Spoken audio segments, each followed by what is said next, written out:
has got me charged.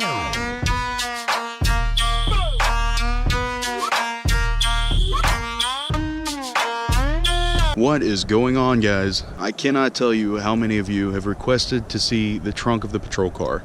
I guess because I lacked that in my last video, like everybody has been asking me, well, what's in the trunk and what's under the hood? So today you are going to get to see what is inside the trunk of a police car. I just got off duty a little while ago and I did not realize how dirty this car is. You know, I like my women like I like my patrol cars. I've got like cat prints and shit all over it.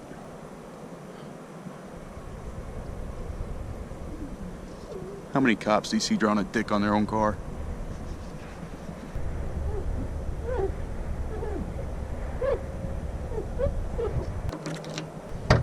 Alright guys, so this is the trunk of a police car. And as you can see up here, I've got my shotgun locked in there. That one's ready to go. Campaign hat, evidence bags, in case we have a shooting and we need to pick up like shells or we have any type of evidence. I have different size bags and different purposes for each one of them. It really just depends on the situation. There's no like right or wrong bag to use. It just depends on whatever call you're out on. Handy dandy towel, because you never know when this will come in handy. Evidence kit, and I'll show you that in just a second. Dog food.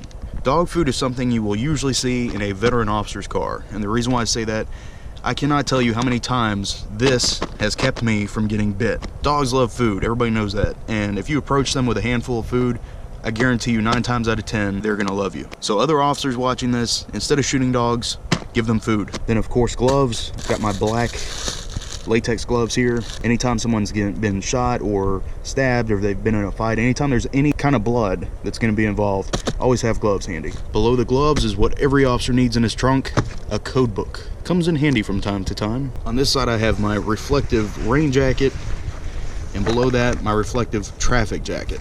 So I put this on whenever I'm directing traffic.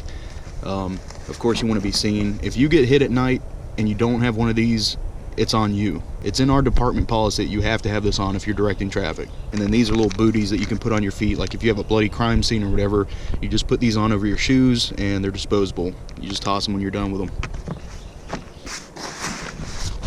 And here are my broken spike strips. This is supposed to be mounted up here to the top, but the screw came loose, it got stripped or something, so it's just kind of dangling there until I can get it fixed. Back here I have my accordion folder, and this is where I keep all my important paperwork, vehicle tow logs, suspended driver's license forms, stuff like that. All the important stuff goes in here. Now the evidence kit.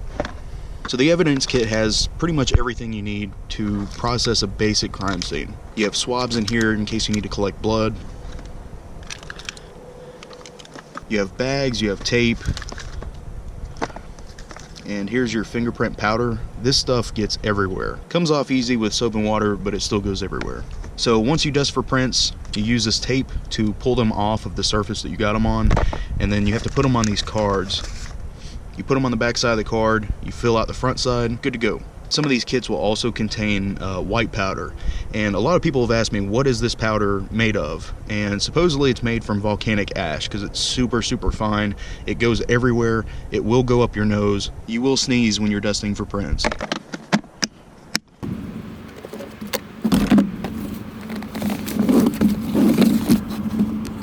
So in this box, let's see, I've got a emergency response guidebook. This basically tells you about like all the placards that you see on semi-trucks or whatever in case there's a serious crash. Before you guys ask, no, they do not expect you to remember all of this. You do have to take a test on it, but they don't expect you to remember it. And in this box, I've got some more gloves. These are actually heavier. These are real thick latex gloves. I've got my traffic wand for whenever I'm directing traffic for long periods of time.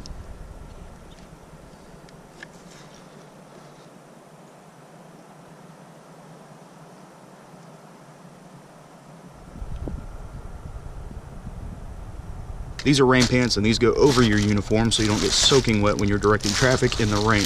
And back here, I have been looking for this. Crime scene tape. An empty pack of peanuts. More rounds for the shotgun.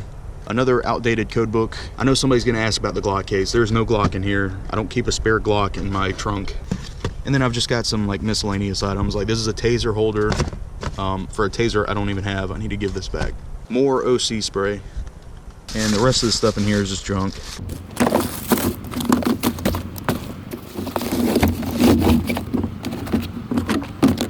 And And that's it, guys. I mean, that's pretty much it. This is part of the reason why I didn't include this in the car tour video, because there's really nothing special in here. I think the big thing that I have to remember when I do these videos is that a lot of you are not in law enforcement. So I know a lot of you get excited about this stuff, and I kind of have to remind myself of that because, you know, this is pretty boring and mundane to me, but I know it excites you guys, and I'm really happy to show you. And before I forget, you guys have been asking me over and over about the engine.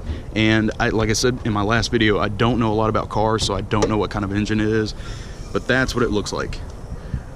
For those of you that are engine nuts, that is what it looks like.